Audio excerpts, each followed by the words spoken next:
जो योगी सरकार के बुलडोजर ने गिराया है बगैर किसी नोटिस के।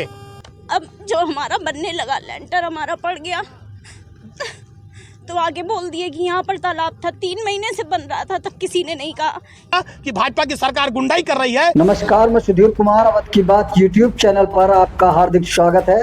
और आज की सबसे बड़ी खबर,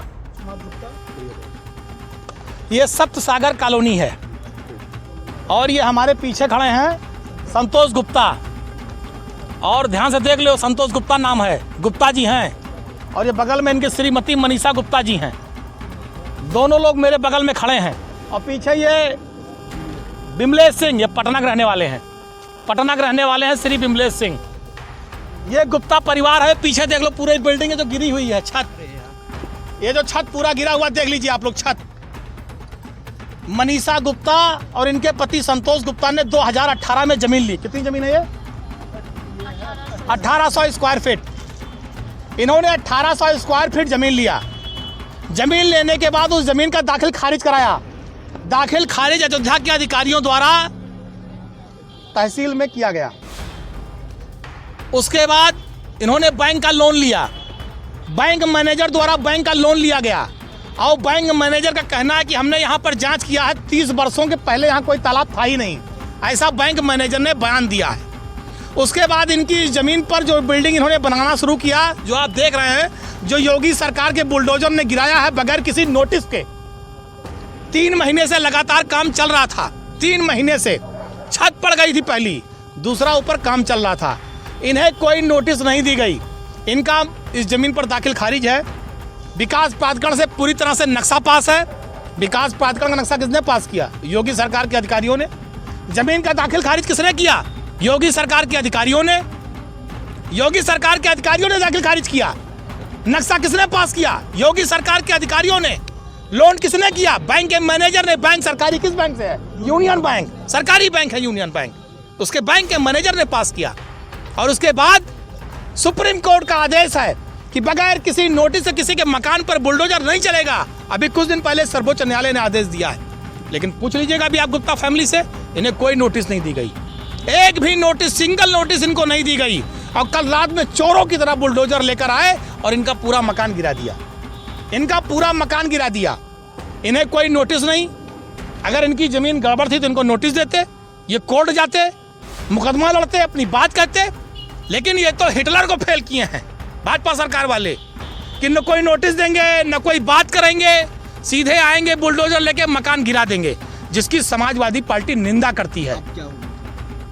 भारतीय जनता पार्टी की सरकार के जो ये अधिकारी हैं, जिन्होंने दाखिल खारिज कराया, जिन्होंने विकास प्राधिकरण से नक्शा पास कराया और जिन्होंने इसको गिराया बुलडोजर से, इन सब पर कार्रवाई होनी चाहिए। इन पर मुकदमा लिखा जाना चाहिए गुंडाई का। इन पर मुकदमा लिखा जाना चाहिए मकान तोड़ने का। जितनी धाराएं लग सकती हैं सब पे मुकदमा होना चाहिए। और इन अधिकारियों से जुर्माना वसूल कर जितना गुप्ता फैमिली का नुकसान हुआ है उसकी भरपाई इन अधिकारियों के जेब से होनी चाहिए।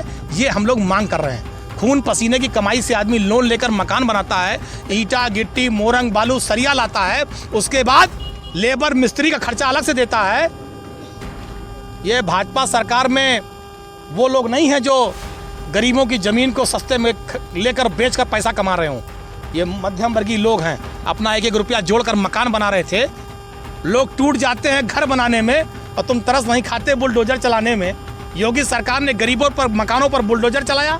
और ये बिमलेश सिंह पटना से आए हैं, करोड़ों की जमीन लिए हैं। इनका भी न कोई नोटिस, न कोई बयान, न कोई पर्चा, सीधे बुलडोजर।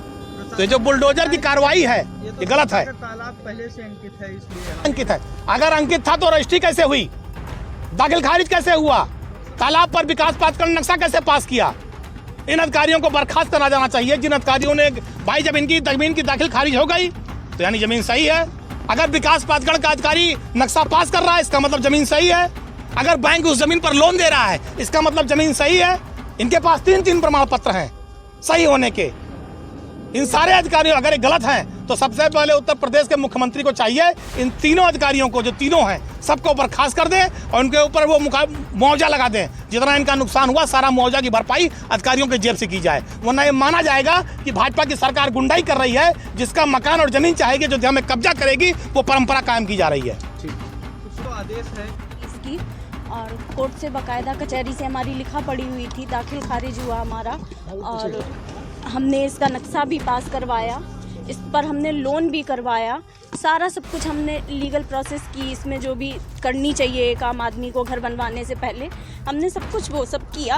और अब जो हमारा बनने लगा, लेंटर हमारा पड़ गया, तो आगे बोल दिए कि यहाँ पर तालाब था, 3 महीने से बन रहा था, तब किसी ने नहीं कहा कि यहाँ पे आपका इलीगल वर्क हो रहा है। अगर इलीगल था तो हमारे ये पेपर्स क्यों हमारे अप्रूव हुए, क्यों हमारे पास हुए सारी चीज़ें। और अब जब हमारा बन गया, हमने अपनी सारी जीवन की कमाई लगा दी, तो आके हमारा गिरा दिया गया और हमें नोटिस भी नहीं दिया। कल एसडीएम सर आए थे, विकास दुबे थे, उनसे बहुत कहा कि सर हमको टाइम दे दीजिए थोड़ा सा, हमारे पास पेपर्स हैं। बोले नहीं, ये तो तालाब की ज़मीन है, हम 1 मिनट नहीं देंगे। और बस उन्होंने कोई बात नहीं सुनी, बस सीधे गिरवा दिया इसको।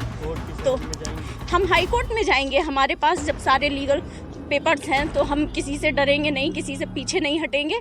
हम हाई कोर्ट में जाएंगे और हमें इंसाफ चाहिए। हम योगी जी से, मोदी जी से यही कहते हैं कि हमको इंसाफ चाहिए। हमें हमारी जब ज़मीन अगर गलत होती तो फिर क्यों हमारे ये सारे पेपर्स पास हुए, क्यों हमारे हुए, उनकी सबकी कार्रवाई होनी चाहिए, सबकी जांच होनी चाहिए। पूरी हम जांच की मांग करते हैं कि सारा हमारी इसकी जांच हो, तहकीकात हो और हमारे पेपर्स चेक किए जाएं, सब कुछ देखा जाए और जो भी हमें न्याय। मनीषा गुप्ता। तो चेहरा क्या है? यही तो इनका चाल चलित चेहरा है। अगर ये कानून मानते होते, संविधान मानते होते तो ये बुलडोजर चलता। ये कानून संविधान से ऊपर हैं, इन्हें सर्वोच्च न्यायालय के आदेश से कोई मतलब नहीं है। ये तानाशाही दिखा रहे हैं, जिसकी समाजवादी पार्टी निंदा करती है।